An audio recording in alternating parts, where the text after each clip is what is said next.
தேமுதிக பொதுச் செயலாளர் பிரேமலதாவுடன் அதிமுக முன்னாள் அமைச்சர் RP உதயகுமார் சந்தித்து உள்ளார்.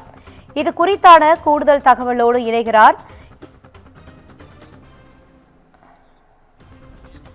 மூத்த பத்திரிகையாளர் பிரியன் இணைந்து உள்ளார். வணக்கம் சார், இந்த சந்திப்பை பத்தி நீங்க எப்படி பார்க்கிறீர்கள்? இது கூட்டணி குறித்து எதனா இருக்கிறதா என்று கூறலாம் சார். தேமுதிகவை பொறுத்த மட்டும் பொதுச் செயலாளரான பிரேமலதா அவர்கள் தொடர்ந்து சொல்லின்ற ஒரு விஷயம் என்னன்னா, நாங்கள் ஜனவரியில ஒரு மாநாடு போடுவோம். அந்த மாநாட்டில் எங்கள் கூட்டணியை பற்றி கடலூரில் மாநாடு போடுவோம், போட்டு கூட்டணியை பற்றிய அறிவிப்பை வெளியிடுவோம்னு சொன்னாங்க. அதுக்கு நடுவில் தேமுதிக திமுகவோட பேச்சுவார்த்தை நடத்திட்டு இருக்கிறதா ஒரு செய்திகள் வந்தது. நேற்று பொதுச் செயலாளர் பிரேமலதா நேற்று பேசும்போது எல்லா கட்சிகளும் எங்களுக்கு தோழமை கட்சிகள் தான், யாருமே எதிர்கட்சிகள் அப்படின்லாம் கிடையாது, எல்லாரையும் தோழமையா இருக்கும் அப்படின்னு பேசினாங்க. ஸோ இந்த சூழல்ல உதயகுமாரை பிரேமலதா அவர்கள் சந்தித்திருப்பது என்பது கூட்டணிக்கான அச்சாரமாக இருக்கிறதுக்கான வாய்ப்புகள் இருக்கு. ஏற்கனவே நேற்று இவர் என்ன சொன்னார்னா, நேற்று நயினார் நாகேந்திரன் எங்கள் கூட்டணிக்கு யாரையும் நாங்கள் வரணும்னு கூப்பிடவும் மாட்டோம், வந்தா ஏற்றுப்போம், நாங்களா போய் யாரையும் கூப்பிட மாட்டோம் நேற்று தான் நயினார் நாகேந்திரன் சொன்னார். ஸோ அவர்களாக கூப்பிடாமல் ஒரு இடத்துக்கு பிரேமலதா போயிருப்பாங்களான்னு எனக்கு தெரியல. உதயகுமார் அவர்களை சந்தித்தது ஒரு முக்கியமான விஷயம்தான். ஆனால் இதற்கப்புறம் அது ஒரு நட்பு ரீதியான சந்திப்பு அப்படின்ற மாதிரியான விஷயங்களே ஏதாவது பிரேமலதா அவர்கள் சொல்லாத இருக்கணும்.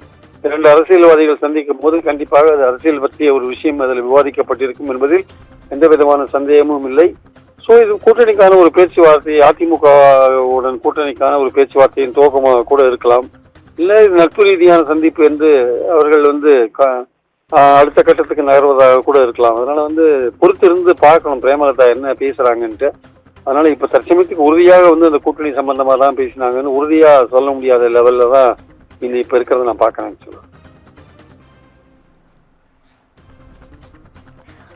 சார், 2026 தேர்தலுக்கான அச்சாரமா இந்த கூட்டணி அமையுமா? அதிமுக பாஜக கூட்டணி ரொம்ப பலவீனமா தான் இருக்கு. அது ரெண்டுமே சேர்ந்து போனா வெற்றி பெறுறது ரொம்ப கஷ்டம் திமுக அணியை. அதனால உங்க கூட்டணியை பலப்படுத்த வேண்டிய அவசியம் இருக்கு. ஏற்கனவே அதிமுக கூட்டணியில தான் தேமுதிக இருந்தது. ராஜ்யசபா உறுப்பினர் கொடுக்கிற விஷயத்துல 2 பேருக்குள்ள பிரச்சனை வந்ததுனால தேமுதிக விலகி போயிடுத்து நாங்க கூட்டணியை ஜனவரியில் அறிவிப்போம்னு சொல்லிட்டாங்க. ராஜ்யசபா பிரச்சனை இன்னும் இருந்துதான் இருக்கு. அப்ப அந்த பிரச்சனையை தேமுதிகவுக்கும் அதிமுகவுக்கும் இடையில் தீர்ந்துதா இல்லையா, அதிமுக பிராமிஸ் பண்ணது உண்மைதானா இல்லையா, இந்த மாதிரி பல விஷயங்கள் இருக்கிறத நம்ம பாக்குறோம். அதனால ஒரு முக்கியமான பிரச்சனை, அதிமுக தேமுதிகவுக்கு ராஜ்யசபா சீட் கொடுக்கலன்னு சொன்னாங்க, அது கொடுக்கலன்றதுனாலதான் தேமுதிக அதிமுக கூட்டணி விட்டு போச்சு. அந்த பிரச்சனை எந்த அளவுல இருக்கு, அந்த பிரச்சனை இன்னும் இருக்கா இல்லையா, இல்ல வேற ஏதாவது பிராமிஸ் பண்ணிருக்காங்களா அதிமுக, அதெல்லாம் இனிமேதான் தெரியும். சோ இது கூட்டணிக்கான அச்சாரமா இல்லையா என்பது தேமுதிக பிரேமலதா அவர்கள் வெளியில பேசிதான் தெரியுமே தவிர மற்றபடி அதுக்கு பேசிருக்கவே மாட்டாங்க, அரசியல் பத்தி எல்லாம் பேசிருக்கவே மாட்டாங்கன்னு சொல்ல முடியாது.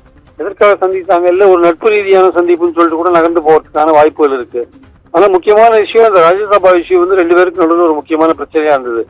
அவங்க கொடுக்கலன்னு சொன்னாங்கன்னு தேமுதிக தரப்புலையும், இல்ல நாங்க அது மாதிரி பிராமிஸ் பண்ணலன்ட்டு அதிமுக தரப்புலையும் சொன்ன போது சொல்லியிருக்கிற அந்த விஷயம் இருக்கிற போது அப்புறம் எப்படி இந்த கூட்டணி அந்த பிரச்சனையை மீறி கூட்டணி ஒர்க் அவுட் ஆகுமான்றத பொறுத்திருந்து தான் பார்க்கணும். இணைப்பில் உங்கள் கருத்தை பகிர்ந்தமைக்கு நன்றி சார்.